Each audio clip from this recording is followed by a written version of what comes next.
ಚಿಕ್ಕಮಗಳೂರಲ್ಲೂ ಕೂಡ ಮಳೆರಾಯ ಅವಾಂತರ ಸೃಷ್ಟಿಸಿದ್ದಾನೆ. ಕುದುರೆಮುಖ ಸಮೀಪ ರಾಜ್ಯ ಹೆದ್ದಾರಿಗೆ ಮರ ಬಿದ್ದಿದೆ.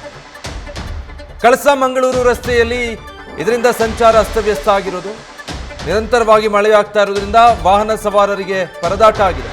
ಯಾಕಂದ್ರೆ ಮಳೆಯಿಂದ ಮರ ಬಿದ್ದ ಪರಿಣಾಮ ಅಲ್ಲಿ ರಸ್ತೆ ಸಂಚಾರಕ್ಕೆ ತೊಡಕಾಗಿರೋದ್ರಿಂದ ಅರ್ಧ ಗಂಟೆಗೊಮ್ಮೆ ಹೆಚ್ಚು ಕಾಲ ಟ್ರಾಫಿಕ್ ಜಾಮ್ ಆಗ್ತಾ ಇದೆ. ಸೊ ಹರಸಾಹಸ ಪಟ್ಟು ಹೇಗೋ ಅಲ್ಲಿನ ಸ್ಥಳೀಯರೇ ಮರವನ್ನ ತೆರವುಗೊಳಿಸಿದ್ದಾರೆ. ಒಂದು ಕಡೆ ಮಳೆ, ಮತ್ತೊಂದು ಕಡೆ ಟ್ರಾಫಿಕ್ ಜಾಮ್. ಸೊ ಸಂಪೂರ್ಣ ಸಂಚಾರ ಅಸ್ತವ್ಯಸ್ತವಾಗೋ ಪರಿಸ್ಥಿತಿ ಅಲ್ಲಿ ನಿರ್ಮಾಣ ಆಗಿದೆ. ಕೊನೆಗೂ ಹೇಗೋ ಹರಸಾಹಸ ಪಟ್ಟು ಅಲ್ಲಿದ್ದಂಥ ಸ್ಥಳೀಯರು ಆ ರಸ್ತೆಗೆ ಅಡ್ಡವಾಗಿ ಬಿದ್ದಿದ್ದಂತಹ ಮರವನ್ನ ಅಲ್ಲಿಂದ ತೆರವುಗೊಳಿಸಿ ಮತ್ತೆ ರಸ್ತೆ ಸಂಚಾರಕ್ಕೆ ಅನುವು ಮಾಡಿದ್ದಾರೆ. ಈ ಬಲಭಾಗದ ದೃಶ್ಯ ನೀವು ನೋಡ್ತಾ ಇರೋದು. ವಾಹನಗಳು ಸಂಚಾರ ಮಾಡುವಂತಹ ರಸ್ತೆಗೆ ಅಡ್ಡಲಾಗಿ ಈ ರೀತಿ ಮರ ಬಿದ್ದಿತ್ತು. ಯಾವುದೇ ವಾಹನಗಳು ಅಲ್ಲಿ ಸಂಚರಿಸೋದಕ್ಕೆ ಆಗ್ತಾ ಇರಲಿಲ್ಲ. ಎರಡು ಕಡೆಯಿಂದ ಬಂದಂಥ ವಾಹನಗಳು ಅಲ್ಲೇ ಸಾಲುಗಟ್ಟು ನಿಂತಿತ್ತು. ಸುಮಾರು ಅರ್ಧ ಗಂಟೆಗೂ ಹೆಚ್ಚು ಕಾಲ ಹೇಗೆ ಅಲ್ಲಿ ಟ್ರಾಫಿಕ್ ಜಾಮ್ ಉಂಟಾಗೋಗಿತ್ತು. ನಂತರ ಸ್ಥಳೀಯರೇ ಮುಂದೆ ಬಂದು ಅದನ್ನ ಅಲ್ಲಿಂದ ತೆರವುಗೊಳಿಸಿದ ಮೇಲೆ ಅಲ್ಲಿನ ವಾಹನ ಸಂಚಾರ ಆರಂಭ ಆಗಿದೆ. ಚಿಕ್ಕಮಗಳೂರಿನಾದ್ಯಂತ ಅಲ್ಲಲ್ಲಿ ಈ ರೀತಿಯ ಅವಾಂತರಗಳಾಗಿರುತ್ತೆ.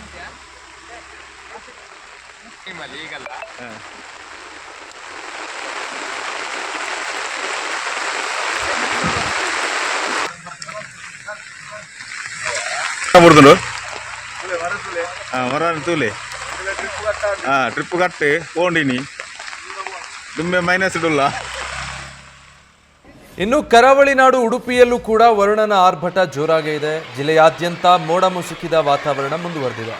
ಹವಾಮಾನ ಇಲಾಖೆ ಈಗಾಗಲೇ ಆರೆಂಜ್ ಅಲರ್ಟ್ ಘೋಷಣೆ ಮಾಡಿದ್ದು ಸಮುದ್ರ ನದಿ ತೀರದ ಜನರಿಗೆ ಮುನ್ನೆಚ್ಚರಿಕೆಯ ಸಂದೇಶವನ್ನು ಕೂಡ ರವಾನೆ ಮಾಡಲಾಗಿದೆ. ಸುರಕ್ಷಿತವಾಗಿರಿ ಅಂತ. ಇವತ್ತು ಮತ್ತೆ ನಾಳೆ ಭಾರಿ ಮಳೆಯಾಗುವಂಥ ಸಾಧ್ಯತೆ ಇದೆ.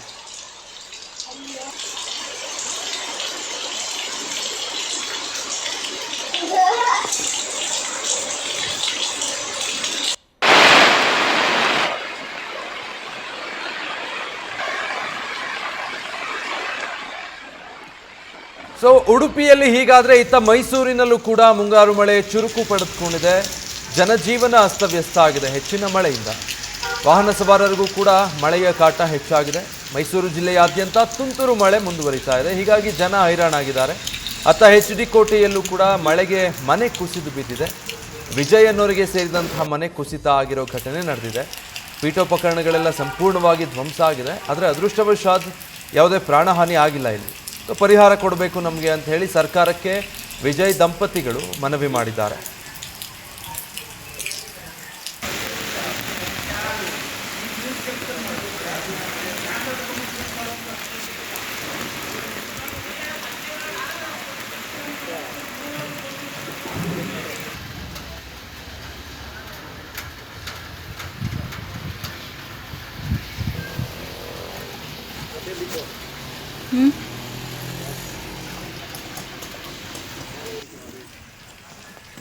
ಮೈಸೂರಿನಲ್ಲಿ ನೀವೀಗ ನೋಡ್ತಾ ಇರೋ ಚಿತ್ರಣ ಅಂದರೆ ಒಂದೆರಡು ತಾಸು ನಿರಂತರವಾಗಿ ಜೋರು ಮಳೆ ಸುರಿದು ನಿಂತು ಹೋಗೋದು ಇಲ್ಲ, ಅಥವಾ ಸಂಜೆ ನಂತರದಲ್ಲಿ ದಿನ ಮಳೆ ಹಿಡಿತಾ ಇದೆ ಅನ್ನೋ ಹಾಗೂ ಅಲ್ಲ. ದಿನ ಇಡೀ ಒಂದು ರೀತಿ ತುಂತುರು ಮಳೆ ಆಗ್ತಾನೆ ಇದೆ ಜಿಲ್ಲೆಯಾದ್ಯಂತ ಬಹುತೇಕ ಕಡೆಗಳಲ್ಲಿ. ಹೀಗಾಗಿ ಜನ ಹೈರಾಣಾಗಿದ್ದಾರೆ. ಮನೆಯಿಂದ ಹೊರಗೆ ಹೋಗೋದಪ್ಪ ಹೇಗೆ ಅಂತ, ಯಾವ ಕ್ಷಣದಲ್ಲಿ ಮಳೆ ಹೆಚ್ಚಾಗುತ್ತೋ ಏನೋ, ಓಡಾಡೋದಕ್ಕೆ ಆಗ್ತಾ ಇಲ್ಲ ಅನ್ನೋ ಪರಿಸ್ಥಿತಿ. ಮುಂಗಾರು ಮಳೆ ಚುರುಕಾಗಿರೋದ್ರಿಂದ ಮೈಸೂರು ಜಿಲ್ಲೆಯಾದ್ಯಂತ ಈ ರೀತಿ ವರುಣ ಅಬ್ಬರಿಸ್ತಾ ಇರುವಂಥದ್ದು. HD ಕೋಟೆಯಲ್ಲಂತೂ ಒಬ್ಬರ ಮನೆ ಕುಸಿದು ಹೋಗಿದೆ ಸಂಪೂರ್ಣವಾಗಿ, ಒಂದು ಗೋಡೆ. ಇದು ಬೇರೆ ಬೇರೆ ಜಿಲ್ಲೆಯ ದೃಶ್ಯಗಳು ನೋಡ್ತಾ ಇದ್ದೀರಾ ಸ್ಕ್ರೀನ್ ಮೇಲೆ. ಮಡಿಕೇರಿ, ಚಿಕ್ಕಮಗಳೂರು ಮತ್ತೆ ಉಡುಪಿ ಹಾಗೆ ಮೈಸೂರು 4 ಜಿಲ್ಲೆಗಳಲ್ಲೂ ಕೂಡ ವರುಣನ ಆರ್ಭಟ ಹೇಗಿದೆ ಅಂತ. ಮಡಿಕೇರಿಯಲ್ಲಿ ಅತಿ ಹೆಚ್ಚು ಮಳೆ ಆಗ್ತಾ ಇದೆ. ಭಾಗಮಂಡಲ, ಬ್ರಹ್ಮಗಿರಿ, ಪುಷ್ಪಗಿರಿ ಈ ಭಾಗದಲ್ಲೆಲ್ಲ ಅತಿ ಹೆಚ್ಚು ಮಳೆ ಆಗ್ತಾ ಇರೋದು. ಸಂಚಾರ ಜನಜೀವನ ಎಲ್ಲ ಅಸ್ತವ್ಯಸ್ತ ಆಗಿದೆ. ರಸ್ತೆ ಎಲ್ಲ ನೀರ್ಮಯ ಆಗಿ ಹೋಗಿದೆ. ಚಿಕ್ಕಮಗಳೂರಲ್ಲೂ ಕೂಡ ಅಷ್ಟೇ. ಮರವೊಂದು ರಸ್ತೆಗುರುಳಿದ್ದಂತಹ ದೃಶ್ಯ ಅದು. ಅದಾದ್ಮೇಲೆ ಸ್ಥಳೀಯರೇ ಅದನ್ನ ಪಕ್ಕಕ್ಕೆ ಸರಿಸಿ ಮತ್ತೆ ವಾಹನ ಸಂಚಾರಕ್ಕೆ ಅನುವು ಮಾಡಿಕೊಟ್ಟಂತ ಘಟನೆ ನಡೆದಿದೆ. ಉಡುಪಿಯಲ್ಲಿ ಈಗಾಗಲೇ ಹವಾಮಾನ ಇಲಾಖೆ ಯೆಲ್ಲೋ ಅಲರ್ಟ್ ಘೋಷಣೆ ಮಾಡಿರೋದ್ರಿಂದ ಯಾವಾಗಲೂ ಮೋಡ ಮುಸುಕಿದಂತಹ ವಾತಾವರಣ, ನಿರಂತರವಾಗಿ ಮಳೆ ಆಗ್ತಾ ಇದೆ. ಅಲ್ಲೂ ಕೂಡ ಮಳೆಯಿಂದ ಒಂದಷ್ಟು ಅವಾಂತರಗಳಾಗಿದೆ. ಮೈಸೂರಿನಲ್ಲೂ ಕೂಡ ನಿರಂತರವಾಗಿ ತುಂತುರು ಮಳೆ ಆಗ್ತಾ ಇದೆ. ಮುಂಗಾರು ಮಳೆ ಅಲ್ಲೂ ಕೂಡ ಚುರುಕು ಪಡೆದುಕೊಂಡಿದೆ. ಮೈಸೂರು ಜಿಲ್ಲೆಯ HD ಕೋಟೆ ತಾಲೂಕಿನಲ್ಲಿ ಒಬ್ಬರ ಮನೆ ಕುಸಿದು ಹೋಗಿದೆ, ವಿಜಯ್ ಅನ್ನುವಂಥವ್ರದ್ದು. ಅದೃಷ್ಟವಶಾತ್ ಯಾವುದೇ ಪ್ರಾಣಹಾನಿ ಆಗಿಲ್ಲ. ಮಂಗಳೂರಿನಲ್ಲಾದ ಹಾಗೆ ಸದ್ಯ ಅಲ್ಲಿದ್ದಂಥ ಮನೆಯಲ್ಲಿದ್ದಂಥ ಪೀಠೋಪಕರಣಗಳು, ಇತರೆ ವಸ್ತುಗಳೆಲ್ಲ ಸಂಪೂರ್ಣ ಧ್ವಂಸ ಆಗಿದೆ. ಆಮೇಲೆ ಅವ್ರಿಗೀಗ ವಾಸಿಸೋದಕ್ಕೆ ಮನೆ ಇಲ್ಲದ ಪರಿಸ್ಥಿತಿಯಲ್ಲಿ ಸದ್ಯ ಇದ್ದಾರೆ. ಆದಷ್ಟು ಬೇಗ ಸರ್ಕಾರ ಗಮನ ಹರಿಸಿ ಏನಾದರೂ ಒಂದು ಪರಿಹಾರ ಮಾಡಿಕೊಡ್ಬೇಕು ಅಂತ ಬೇಡ್ಕೊಂಡಿದ್ದಾರೆ. ಸೊ ಈ ಉಡುಪಿದೊಂದು ದೃಶ್ಯ ನೋಡಿ, ನೀವು ಗಮನಿಸಬಹುದು. 3ನೇ ದೃಶ್ಯದಲ್ಲಿ ಅವರು ಕಾರು ಓಡಿಸ್ತಾ ಇದ್ದಾರೆ. ಎಷ್ಟು ಮಳೆ ಬರ್ತಾ ಇದೆ ಅಂದರೆ ರಸ್ತೆ ಸರಿಯಾಗಿ ವಿಸಿಬಿಲಿಟಿನೇ ಇಲ್ಲ, ಅಷ್ಟು ನಿರಂತರವಾಗಿ ಮಳೆ ಆಗ್ತಾ ಇದೆ. ಅದು ಕೂಡ ಒಂದು ವೇಳೆ ಏನಾದರೂ ಘಾಟಿಗಳು ಗಾರ್ಡ್ ಸೆಕ್ಷನ್ ಆಗಿದ್ರೆ ಬಹಳ ತೊಂದರೆ ಆಗುತ್ತೆ. ಇಂಥ ಸಂದರ್ಭದಲ್ಲಿ ಈ ರಸ್ತೆ ಕಾಣೋದೇ ಇಲ್ಲ, ಈ ರೀತಿ ಸತತವಾಗಿ ಮಳೆ ಆಗ್ತಾ ಇದೆ ಅಂದಾಗ ಕಾರ್ ಓಡಿಸೋವಂಥವ್ರಿಗೆ ಈ ಭಾಗಗಳಲ್ಲಿ ಅದು ಅನುಭವ ಆಗಿರುತ್ತೆ, ಯಾವ ರೀತಿ ಅನಿಸುತ್ತೆ ಅಂತ. ನೀವು ಏನೇ AC ಆನ್ ಇಟ್ಟರು, ಸ್ಟೀಮರ್ ಆನ್ ಮಾಡಿದ್ರೂ ಕೂಡ ನಿರಂತರವಾಗಿ ಇಷ್ಟು ಜೋರು ಮಳೆ ಆಗ್ತಿದ್ದಾಗ ಮುಂದೆ ರೋಡ್ನ ವಿಸಿಬಿಲಿಟಿ ಕಾಣೋದೇ ಇಲ್ಲ. ಸೊ ಇಂಥ ಸಂದರ್ಭಗಳಲ್ಲಿ ಅಪಘಾತ ಹೆಚ್ಚಾಗೋ ಸಾಧ್ಯತೆಯೂ ಕೂಡ ಇರುತ್ತೆ. ಇನ್ನು ಮಂಗಳೂರಿನ ಬಟ್ಟಪ್ಪಾಡಿಯಲ್ಲಿ ಭಾರೀ ಕಡಲ್ಕೊರೆತ ಸಂಭವಿಸಿದೆ. ಬಟ್ಟಪ್ಪಾಡಿಯ ಕಡಲ ತಡಿಯಲ್ಲಿ ಮತ್ತೆ ಅಲೆಗಳ ಅಬ್ಬರ ಬಹಳ ಹೆಚ್ಚಾಗಿದೆ. ಕಡಲ ಕಿನಾರೆಗೆ ಭಾರೀ ಗಾತ್ರದ ಅಲೆಗಳು ಬಂದು ಅಪ್ಪಳಿಸ್ತಾ ಇದೆ. ಬಟ್ಟಪ್ಪಾಡಿಯ ಕಡಲ ತಡಿಯಲ್ಲಿ ಈಗಿರುವಂಥ ಮನೆಗಳು ಸದ್ಯ ಅಪಾಯದ ಪರಿಸ್ಥಿತಿಯನ್ನು ಎದುರಿಸ್ತಾ ಇದೆ. ಕಳೆದ ಬಾರಿ ಸಮುದ್ರದ ಪಾಲಾಗಿತ್ತು ಬಟ್ಟಪ್ಪಾಡಿಯ 4 ಮನೆಗಳು. ಇದೇ ಕಡಲ್ಕೊರೆತದಿಂದಾಗಿ ಈ ಬಾರಿಯೂ ಕೂಡ ದೈತ್ಯ ಗಾತ್ರದ ಅಲೆಗಳು ಕಾಣಿಸ್ತಾ ಇರೋದ್ರಿಂದ ಈ ಮನೆಗಳು, ಉಳಿದಿರುವಂಥ ಮನೆಗಳಿಗೆ ಅಲ್ಲಿ ವಾಸಿಸ್ತಾ ಇರುವಂಥವ್ರಿಗೂ ಕೂಡ ಬಹಳ ಆತಂಕ ಹೆಚ್ಚಾಗಿದೆ. ಬಟ್ಟಪ್ಪಾಡಿಯಲ್ಲಿ ಕಂಡು ಬರ್ತಾ ಇರುವಂತಹ ಚಿತ್ರಣ ಇದು. 4 ಮನೆಗಳು ಕಳೆದ ಬಾರಿ ಸಂಪೂರ್ಣ ಸಮುದ್ರದ ಪಾಲಾಗೋಗಿತ್ತು ಕಡಲ್ ಕೊರೆತದಿಂದ. ದೂರದಲ್ಲಿರುವಂಥ ಮನೆಗಳಿಗೂ ಕೂಡ ಅಲೆಗಳು ಬಂದು ಅಪ್ಪಳಿಸಿದ್ರ ಪರಿಣಾಮ ಈಗಾಗಲೇ ಒಂದಷ್ಟು ಮುಂಜಾಗ್ರತಾ ಕ್ರಮ ಕೈಗೊಳ್ಳೋ ಪ್ರಯತ್ನ ಮಾಡಿದ್ರು. ಅಂದರೆ ಅಲ್ಲಿ ಸ್ಯಾಂಡ್ ಬ್ಯಾಗ್ಗಳನ್ನು ಇಡೋದು, ಜಂಬೋ ಸ್ಯಾಂಡ್ ಬ್ಯಾಗ್ಗಳನ್ನು ಇಡೋದ್ರ ಮೂಲಕ ಅಲೆಗಳನ್ನು ತಡೆಯೋ ಪ್ರಯತ್ನ ಮಾಡ್ತಾರೆ. ಬಟ್ ಅದು ಯಾವುದನ್ನು ಕೂಡ ಲೆಕ್ಕಿಸದೆ ದೊಡ್ಡ ಗಾತ್ರದ ಅಲೆಗಳು ಬಂದು ಮನೆಗಳಿಗೆ ಅಪ್ಪಳಿಸಿದಾಗ ಮನೆಗಳು ಹಾನಿಯಾಗುತ್ತೆ, ಕಡಲ್ ಕೊರೆತದಿಂದ ಭಾರಿ ಹಾನಿ ಸಂಭವಿಸುತ್ತೆ. ಸದ್ಯ ಬಟ್ಟಪ್ಪಾಡಿಯಲ್ಲಿ ಅಂಥ ಪರಿಸ್ಥಿತಿ ನಿರ್ಮಾಣ ಆಗಿದೆ. ಸೊ ಇದಕ್ಕೆ ಸಂಬಂಧಪಟ್ಟ ಹಾಗೆ ಅಲ್ಲಿಂದ ನಮ್ಮ ಪ್ರತಿನಿಧಿ ಕಿರಣ್ ಒಂದು ಪ್ರತ್ಯಕ್ಷ ವರದಿ ಕೊಟ್ಟಿದ್ದಾರೆ, ನೋಡೋಣ. ಹೊರವಲಯದ ಬಟ್ಟಪ್ಪಾಡಿಯಲ್ಲಿ ಮತ್ತೆ ಸಮುದ್ರ ಕೊರೆತ ಆರಂಭವಾಗಿದೆ. ಈಗಾಗಲೇ ಸಮುದ್ರದ ಅಲೆಗಳ ಅಬ್ಬರ ನೀವು ನೋಡ್ಬೋದು. ನಾನಿದ್ದೆ ಅದೇ ಬಟ್ಟಪ್ಪಾಡಿ ಪ್ರದೇಶದಲ್ಲಿದ್ದೀನಿ.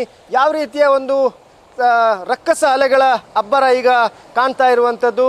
ಕಡಲು ತುಂಬ ರೌದ್ರಾವತಾರ ತಾಳಿರುವಂಥದ್ದು. ಮತ್ತೆ ಈ ಭಾಗದಲ್ಲಿ ಕಡಲ್ ಕೊರೆತ ಆರಂಭವಾಗಿದೆ. ಈಗಾಗಲೇ ಸಮುದ್ರ ಕೊರೆತ ಅಥವಾ ಸಮುದ್ರ ಅಲೆಗಳ ಹೊಡೆತವನ್ನು ತಡೆಯಲಿಕ್ಕೆ ಈಗಾಗಲೇ ಭಾರೀ ಗಾತ್ರದ ಕಲ್ಲುಗಳನ್ನು ಹಾಕಲಾಗಿದೆ. ಆದರೆ ಸಮುದ್ರದ ಅಲೆಗಳಿಗೆ ಈ ಕಲ್ಲುಗಳು ಯಾವುದೇ ಲೆಕ್ಕ ಇಲ್ಲ ಅನ್ನೋದು ಈಗ ತೋರ್ತಾ ಇರುವಂಥದ್ದು. ಈಗಾಗಲೇ ಹಲವಾರು ಕಲ್ಲುಗಳು ಸಮುದ್ರದ ಒಡಲು ಸೇರಿರುವಂಥದ್ದು. ಈಗಾಗಲೇ ಇಲ್ಲಿರುವಂತಹ ಭೂಮಿ ಸಮುದ್ರ ನುಂಗ್ತಾ ಇದೆ. ಇಲ್ಲಿ ನೋಡ್ಬೋದು ಈಗಾಗಲೇ ಮತ್ತೆ 10 ಮರಗಳು ಈಗ ಅಪಾಯದಲ್ಲಿರುವಂಥದ್ದು. ಮನೆ ಕೂಡ ಒಂದು ಅಪಾಯದಲ್ಲಿದೆ. ಇಲ್ಲಿರುವ ಜನರು ಕೂಡ ತುಂಬ ಭಯದಲ್ಲಿದ್ದಾರೆ. ಅವರನ್ನೇ ಮಾತಾಡಿಸುವಂಥ ಪ್ರಯತ್ನ ಮಾಡ್ತೀನಿ. ಈ ಭಾಗದಲ್ಲಿ ಕಳೆದ 2 ವರ್ಷದಲ್ಲಿ ಸಾಧಾರಣ 4 ಮನೆಗಳು ಸಮುದ್ರ ಪಾಲಾಗಿತ್ತು. ಈಗ ಯಾವ ರೀತಿ ಭಯ ನಿಮ್ಗೆ ಕಾಡ್ತಾ ಇದೆ? ಇಲ್ಲಿ ಹೇಳಿದರೆ ಇಲ್ಲಿ ಬೆಳಿಗ್ಗಿಂದ ಸ್ಟಾರ್ಟ್ ಆಗ್ತದೆ, ಒಂದು 11-11:30 ತನಕ ಸ್ಟಾರ್ಟ್ ಆಗ್ತದೆ. ಮತ್ತೆ ಮೇಲಿಗೆ ಹೊಡಿತದೆ. ಮತ್ತೆ ಇದು ಉಂಟಲ್ಲ, ಇಲ್ಲಿ ಇವರಿಲ್ಲ, ಇವರ ಅಪ್ಪರಿಲ್ಲ, ಇಲ್ಲಿ ಮಕ್ಕಳಿರೋದು, ಚಿಕ್ಕ ಚಿಕ್ಕ ಮಕ್ಕಳು, ಮತ್ತು ತಾಯಿ ಇರೋದು. ಇಲ್ಲಿ ದುಡ್ಲಿಕ್ಕೆ ಯಾರಿಲ್ಲ. ಅವರು ಬಂದು ಹೇಳ್ತಾರೆ ಮನೆ ಬಿಟ್ಟು ಇಲ್ಲಿಂದ ಹೋಗಿ ಅಂತ, ಬಾಡಿಗೆ ನಾವು ಕೊಡ್ತೇವೆ 2 ತಿಂಗಳು. ಮತ್ತೆ ಹೇಳ್ತಾರೆ ಇವರು ನೀವು ಕೊಡ್ಬೇಕಂತ. ಅವರು ಎಲ್ಲಿಂದ ಕೊಡುತ್ತಾರೆ? ಇವರು ಮಕ್ಕಳು ಮಾತ್ರ ಇರು, ಚಿಕ್ಕ ಚಿಕ್ಕ ಮಕ್ಕಳು, ಬೇರೆ ಯಾರಿಲ್ಲ. ತಂದು ಈಗ ಇವರು ಮನೆ ಬಿಟ್ಟು ಹೋಗಿ ಅಂತ ಹೇಳ್ತಾರೆ ಇಲ್ಲಿ ಅವರು ಹೇಳ್ತಾ ಇದ್ದಾರೆ ಇಲ್ಲಿಂದ ಹೋಗಿ ಅಂತ. ಬಾಡಿಗೆ ನಾವು ಕೊಡ್ತೇವೆ, ಬಾಡಿಗೆ 2 ತಿಂಗಳದ್ದು ಕೊಡ್ತಾರೆ ಅಂತ. ಅವರು ಎಲ್ಲಿಂದ ಕೊಡುವುದು? ಅವರು ತಂದೆ ಇಲ್ಲ, ಮಕ್ಕಳು ಮಾತ್ರ ಇರೋದು, ಚಿಕ್ಕ ಚಿಕ್ಕ ಮಕ್ಕಳು. ಮತ್ತು ಇಲ್ಲಿ ಅಲ್ಲಿ ಒಂದು ರೋಡ್ ಉಂಟು, ಅಲ್ಲಿ ರೋಡ್ ಹೋಗಿದೆ. ಮತ್ತು ಇಲ್ಲಿ ನೀವು ಕಳೆದ ಬಾರಿ ಇಲ್ಲಿ ಈ ಸ್ವಲ್ಪ ದಿನಗಳ ಹಿಂದೆ ಮರಳು ಚೀಲಗಳನ್ನು ಹಾಕಿದ್ರಿ, ಅದು ಕೂಡ ಹೋಗಿದೆ ಅಲ್ವಾ? ಅದು ಹೋಗಿದೆ. ಮಣ್ಣಿಂದ ವಾಪಸ್ ಹಾಕಿ ಆಯ್ತು ಅಲ್ಲಿ, ಅದು ಹೋಗಿದೆ, ಅದು ನಿಲ್ಲುವುದಿಲ್ಲ ಇನ್ನು. ಮತ್ತು ಅಲ್ಲಿ ಇದುಂಟಲ್ಲ ರೋಡು, ಅದು ಇದಾಗಿದೆ, ಬೀಳಿಗೆ ಆಗಿದೆ. ಯಾವಾಗ ಬೀಳುವುದು ಅಂತ ಹೇಳಿಕ್ಕೆ ಆಗಲ್ಲ. Concrete road. Concrete road. ಈ ಮನೆಯಲ್ಲಿ 5ಕ್ಕೂ ಹೆಚ್ಚು ಜನರು ಇರ್ತಾರೆ. ಅವರನ್ನೇ ಮಾತಾಡಿಸ್ತೀನಿ. ಯಾವ ರೀತಿಯ ಭಯ ಕಾಡುತ್ತೆ ನಿಮ್ಗೀಗ? ಈಗ ರಾತ್ರಿ ಮಲಗಲಿಕ್ಕೆ ಏನಾಗುವುದಿಲ್ಲ, ಇದು ಭಯ ಆಗುತ್ತೆ. ಮತ್ತು ಮೊನ್ನೆ ಒಂದು 500 ಚೀಲವನ್ನು ಹಾಕಿದ್ದೇವೆ, ಅದು ಹೋಗಿತ್ತು. ಮತ್ತು ಈಗ ಬೀಳಿಗೆ ಆಗಿದೆ, ಸ್ವಲ್ಪ ಇರೋದು. ಈಗ ಇಲ್ಲಿ ಬಂದಿದ್ರೆ ಅಧಿಕಾರಿಗಳು ಯಾರಾದರೂ ಬಂದಿದ್ರೆ ನೋಡಲಿಕ್ಕೆ?